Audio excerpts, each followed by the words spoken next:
Hola, mi amigo querido. Mira, la vida de Job, sin duda ninguna, es una vida de inspiración.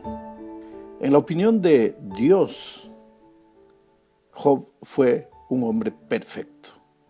Ahora, si te pones a pensar, hubo algunos momentos en que él perdió la paciencia y se rebeló. Claro, no contra Dios, sino contra las circunstancias. Él no entendía por qué sufría. Y es que el ser humano no acepta el sufrimiento por el simple hecho de que nadie fue creado para sufrir. Todos nosotros fuimos creados con vocación de felicidad. Nacimos para ser felices. Ahora, esta semana veremos algunos detalles de la vida de Job que nos ayudarán a entender un poco la vida cristiana y nos ayudarán también a crecer como cristianos. Para empezar, leamos lo que dice Job capítulo 1, versículos 1 y 6. En el país de Uz vivía un hombre llamado Job. Era un hombre recto que amaba y honraba a Dios y no hacía ningún mal a nadie. Entonces el Señor le preguntó: ¿No has pensado en mi siervo Job?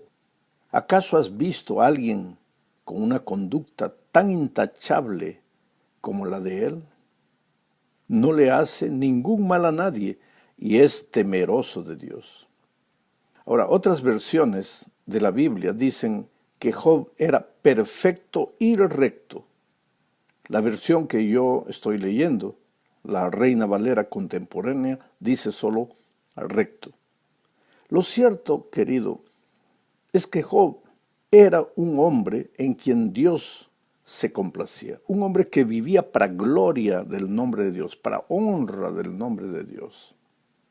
Cuando Dios hizo la pregunta, ¿has visto a mi siervo Job? Está haciendo esa pregunta al diablo que se presentó junto con las otras criaturas ahí delante del Señor. Bueno, a los ojos de Dios, Job era perfecto. Claro, no era perfecto en el sentido de que no pecaba, como es el caso de Jesús, sino en el sentido de que andaba con Dios en una relación extraordinaria de amor y compañerismo. La Biblia dice lo mismo de algunos otros personajes. Por ejemplo, Enoc anduvo con Dios y un día desapareció porque Dios se lo llevó. Ahora, si Dios decide llevarse a alguien, debe ser porque era perfecto. Y Enoc era un hombre perfecto. ¿Pero por qué era perfecto? Porque andaba con Dios. De Noé también se dice lo mismo. Génesis dice que era justo e íntegro entre sus contemporáneos. De Abraham, a quien el Señor le dijo un día, anda conmigo y sé perfecto, también pues era perfecto. ¿Por qué? Porque andaba con Dios. Y David, la única preocupación de David en algún momento de su vida fue: andaré con Dios en la presencia de los vivientes. Y Dios dijo que David era el hombre conforme a su corazón. Ahora, es interesante notar que en el caso de Enoc no conocemos nada de que él haya pecado. La biografía de Enoc está contenida en la Biblia en apenas 13 palabras. Y solo se habla cosas buenas, se dice que anduvo con Dios. Pero a Noé, que se embriagó al punto de quedarse desnudo, haciendo pasar vergüenza a sus hijos, a Abraham, que mintió al faraón alegando que Sara era su hermana, y a David, que todos sabemos a qué profundidades del pecado bajó, Dios también les llama perfectos, justos, hombres conforme a su corazón. ¿Qué es lo que Dios quiere decir con esto? Pues que la perfección cristiana no es un punto que se alcanza, sino un camino que se recorre. Somos perfectos mientras vamos siendo perfectos. Job era perfecto, pero todavía tenía mucho que aprender y que crecer. Pero gracias a Dios, que Dios siempre es paciente con todos, no queriendo que nadie se pierda, sino que todos se arrepientan y crezcan. En resumen, ¿qué es un hombre perfecto? una mujer perfecta. ¿Qué es ser perfecto? Simplemente andar con Dios. ¿Y qué significa andar con Dios? Ahí viene el asunto, porque la vida cristiana no es romanticismo, no es filosofía, no es palabra bonita. Andar con Dios significa estudiar la palabra de Dios todos los días, orar constantemente y buscar a una persona para Cristo. Si tú no haces estas tres cosas, tú no estás andando con Dios. Vuelvo a repetir, no es porque te emocionas, cierras los ojos, cantas, derramas lágrimas y dices, oh Señor, yo camino contigo, yo ando contigo, yo me agarro de tu mano, tú eres mi Señor, tú eres mi guía, y que por eso estás andando con Dios. No. Claro que hay que cantar, porque el corazón alegre pues canta, el corazón feliz canta, loores a Dios, pero andar con Dios no significa solo cantar, pues hay que estudiar la palabra de Dios todos los días, hay que orar constantemente y hay que buscar a una persona para Cristo. Ahí sí estás andando con Dios, eres perfecto, caminas con el Señor en una experiencia bonita de amor, de compañerismo diario. Vamos ahora a la segunda parte de la lección. Aquí entenderemos cómo era la vida de Job antes de que el diablo le quitara todo. Leamos Job capítulo 29, versículos 5 al 13. Mira, el texto es un poco largo, pero vale la pena leerlo para entender cómo vivía Job antes de que vinieran las pruebas. El texto dice, en aquel tiempo el Omnipotente estaba conmigo y mis hijos estaban en derredor mío. Me daba entonces yo el lujo de chapotear en leche y de extraer de las piedras torrentes de aceite. Cuando salía yo a las puertas de la ciudad, me cedían un lugar para impartir justicia. Los jóvenes, al verme, me cedían el paso y los ancianos me recibían de pie. La gente importante se quedaba callada y con respeto se tapaban la boca. A pesar de ser poderosos, guardaban silencio como si la lengua se les quedara pegada. Bienaventurado, me decían al escucharme, y los que me veían lo confirmaban.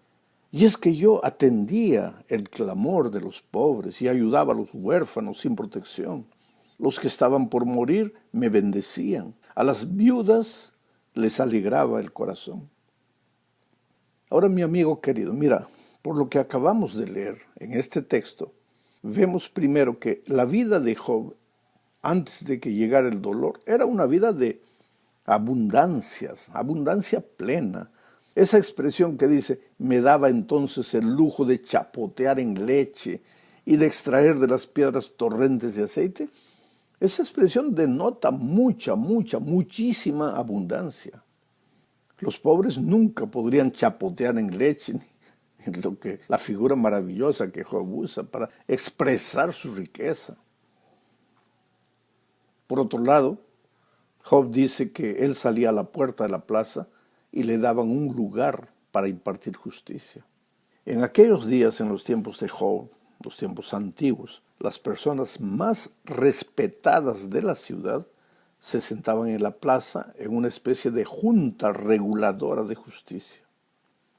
Esas eran personas respetadísimas. Por eso Job dice que los ancianos se quedaban en silencio, la gente importante como que se le trababa la lengua y los jóvenes le abrían paso. ¿Por qué? Porque él era miembro de la Junta Reguladora de Justicia de su ciudad y pues era un hombre respetado. Era rico, era respetado, pero lo que más destaca es su preocupación por los pobres y por las viudas. Pues tú sabes, gente de mucho dinero a veces se siente tentada a ser prepotente, soberbia, orgullosa. Pero este no era el caso de Job. Él vivía para hacer el bien, ayudaba a los necesitados. Y a pesar de toda esa vida coherente que vivía, de esa vida dedicada, consagrada a la honra de Dios, le pasó lo que le pasó. Estos son los misterios del dolor y de la injusticia.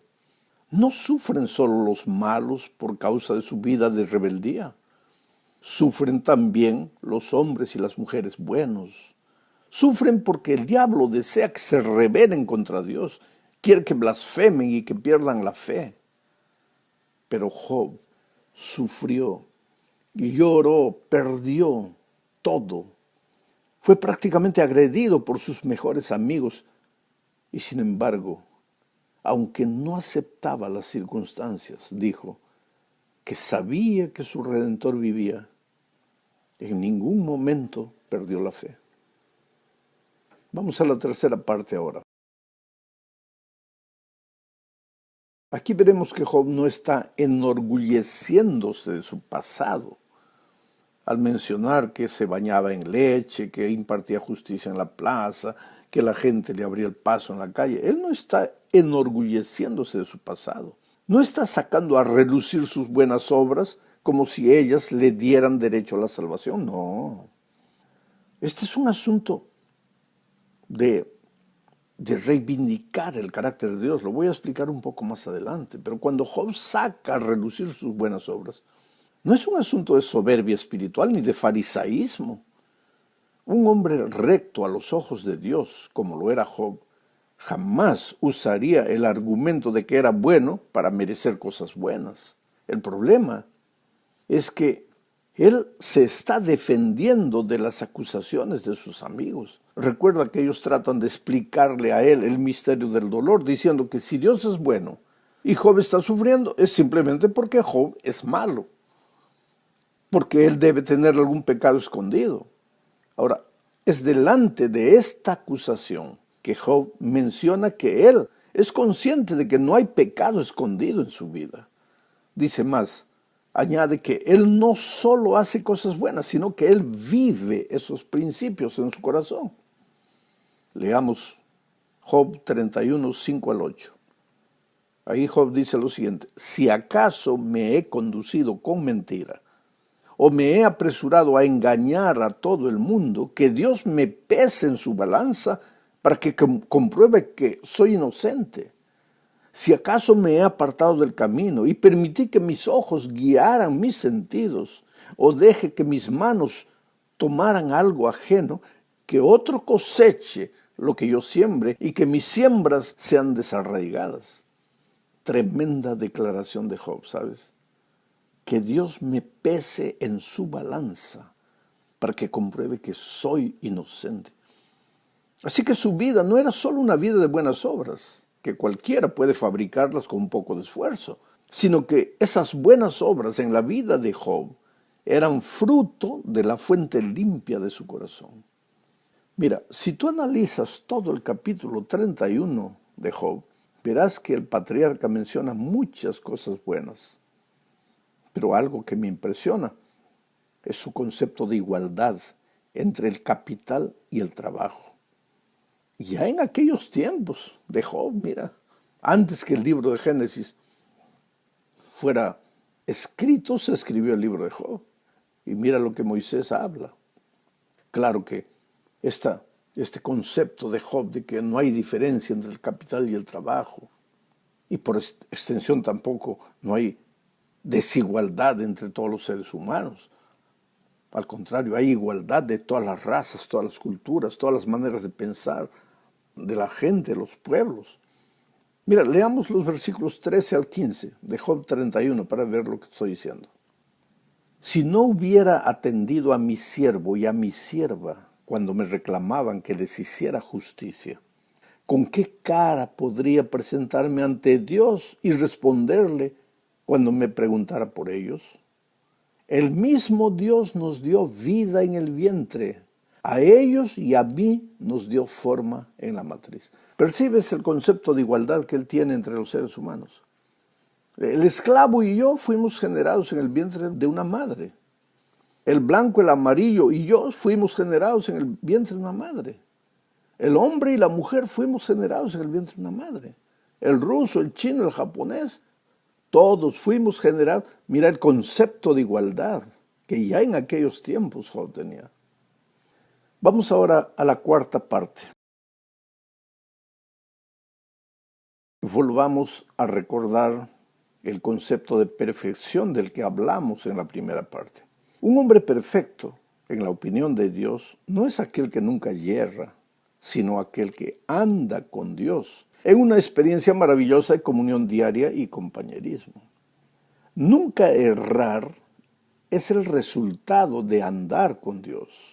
Pero la experiencia de andar con Dios, ya lo dijimos, no es algo romántico y filosófico, es algo real y práctico e incluye tres cosas: alimentarse diariamente de la palabra de Dios, respirar a través de la oración en todo tiempo y traer a las personas a Jesús.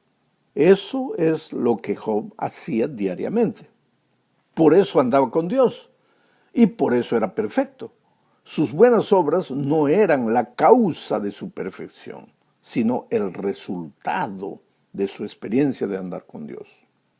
El verdadero cristianismo no es solo una exposición de bellas palabras ni de canciones emotivas, es obediencia humilde a la palabra de Dios. Jesús dijo un día, lo que está registrado en Lucas capítulo 6, versículos 46 al 49, dijo: ¿Por qué me llaman ustedes Señor, Señor, y no hacen lo que les mando? Les voy a decir como quién es el que viene a mí y oye mis palabras y las pone en práctica. Es como quien al construir una casa cava hondo y pone los cimientos sobre la roca. En caso de una inundación, si el río golpea con ímpetu la casa, no logra sacudirla porque está asentada sobre la roca.